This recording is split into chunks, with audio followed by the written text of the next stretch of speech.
Parna aunty তো হাসপাতালে নেই। নেই? নেই মানে কোথায় তাহলে ওরা? সেটা তো আমি জানি না মা। তুই শুধু গেলি, অর্পণকে দেখে চলে এলি, কাউকে একটা জিজ্ঞেস পর্যন্ত করিসনি ওরা কোথায়? না মা, বন্ধু কাকিকে জিজ্ঞাসা করলাম তো, বললো দিদির সাথে নাকি কাজে গেছে। কি? অর্পণকে এই অবস্থায় হসপিটালে রেখে পর্ণা আর পুচি কাজে গেছে? শুধু ওরা দুজন নয়, তাহলে ওই ইন্সপেক্টর অভিষেক উনিও নাকি এসেছিলেন। ওরা তিনজনে একসঙ্গে গেছে। কি বলছিস কি তুই না? মানে পর্ণা পুটির সাথে ইন্সপেক্টর অভিষেক ওখানে এসেছিল? হ্যাঁ মা। পর্ণা পুটি আর ইন্সপেক্টর অভিষেক একসঙ্গে বেরিয়েছে, তার মানে নিশ্চয়ই ওরা সৃজনের কোনো খোঁজ পেয়েছে বা খুঁজতেই বেরিয়েছে। না হলে অর্পণকে এই অবস্থায় একা হসপিটালে রেখে ওরা যেত না।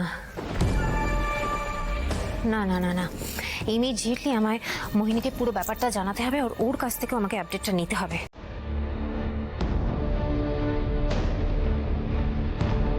কিন্তু আমি, আমার পরিবারের প্রত্যেকটা মানুষ যে সৃজনের জন্য অপেক্ষা করে বসে আছি অফিসার, আমি আপনার কাছে হাত জোড় করছি, আপনি প্লিজ দয়া করে আমাদের একটু সময় দিন। আমি আপনাকে কথা দিচ্ছি, আমি সৃজনকে একটা সুস্থ জীবনে ফিরিয়ে আনবই আনবো। আর তার সাথে সাথে আমি আপনাকে নিশ্চিত করছি যে এই গিরিধারী নামটা আপনি আর কখনো কোনো অপরাধের সাথে কোনোদিনও পাবেন না। প্লিজ প্লিজ একটু কনসিডার করুন। বাবা যখন সেরে উঠবে দেখবেন বাবা সব এসে আপনাকে নিজেই বলবে। মা মেয়ে দুজনে মিলে আমাকে ধর্ম সংকটে ফেলে দিল। মা মেয়েকে সময় দেওয়া মানে গিরিধারীর মতো একজন এত বড় ক্রিমিনালকে হাতছাড়া করা। কিন্তু পর্ণা দেবীর অপেক্ষাটাও তো উপেক্ষা করতে পারছি না। এত অপেক্ষার পরেও ওনারা আশায় বুক বেঁধেছেন।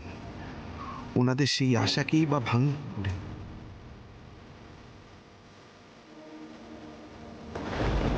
আর ওনারা যখন এতটাই জোর দিয়ে আশ্বাস দিচ্ছেন, সত্যিই হয়তো গিরিধারী সিং আর কোনোদিন অপরাধ জগতে ফিরবে না। কি এত ভাবছেন অফিসার? ভগবানও তো শয়তানকে পাল্টানোর একটা সুযোগ দেয়। আপনি একটা মানুষ হয়ে একটা মানুষকে সুযোগ দিতে পারবেন না? না না, আমি দাদার আপনাকে মানে আপনাদের দুজনকে দেখে অবাক হয়ে যাচ্ছি। আপনি যদি সত্যিই মানুষটাকে এতটা ভালোবাসেন, আপনার যদি এতই ভরসা থাকে, তাহলে আপনি অপেক্ষা করছেন কেন? এক্ষুনি যান, আটকানো দেন। 20টা বছর আপনি অপেক্ষা করেছেন।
আমি কোনোভাবে সৃজনকে জোর করে বা ওকে জেলে পাঠিয়ে আমার কাছে আনতে চাই না, বা মোহিনীর কাছ থেকে দূরে সরাতে চাই না।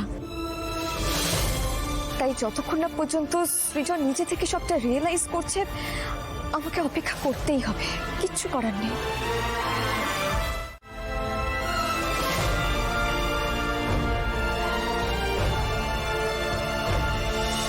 এমনও ভালোবাসা হয়? 20 বছর অপেক্ষা করার পরেও একটা মানুষ অন্য লোকের কাছে চলে যাচ্ছে জেনেও নিজের ভালোবাসা ফিরে পেতে এতটা মরিয়া হতে পারে মানুষ?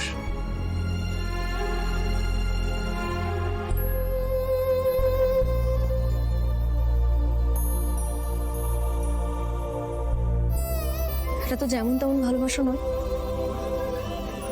সৃজন দত্ত আর আলোকপর্ণা দত্তর ভালোবাসা অলওয়েজ স্পেশাল। যারা দেখেছে তারা জানে।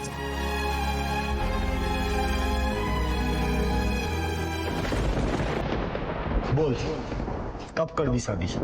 परसों परसों होगी हमारी शादी। हम दोनों को तो भाग जाबो, ওখানে গিয়ে শাদি করব। लेकिन लेकिन अब এখান থেকে বেরোনো সেফ নেই মোহিনী। আরে পहली बार যখন শাদি করব তখন ভেগে কেন করব? আমরা এখানেই শাদি করব আর ধুমধাম করে করব। लेकिन আমার একটা শর্ত আছে। কি স্যার? স্যার মোহিনী আমি बंगाली नियम से शादी করব।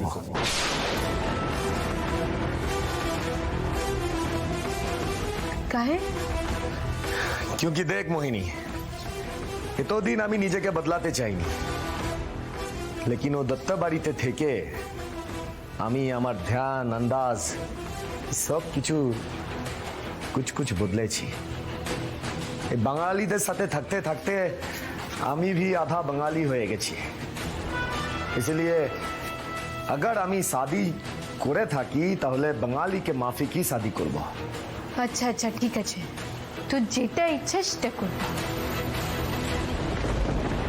लेकिन शादी किंतु परसों ही হবে আর এখানেই হবে। अरे बाबा ठीक है ये हुई ना बात। अब हम दोनों को कोई अलग नहीं कर पाएगा। क्यों अलग करते पारबे ना? अब खुश आ जा।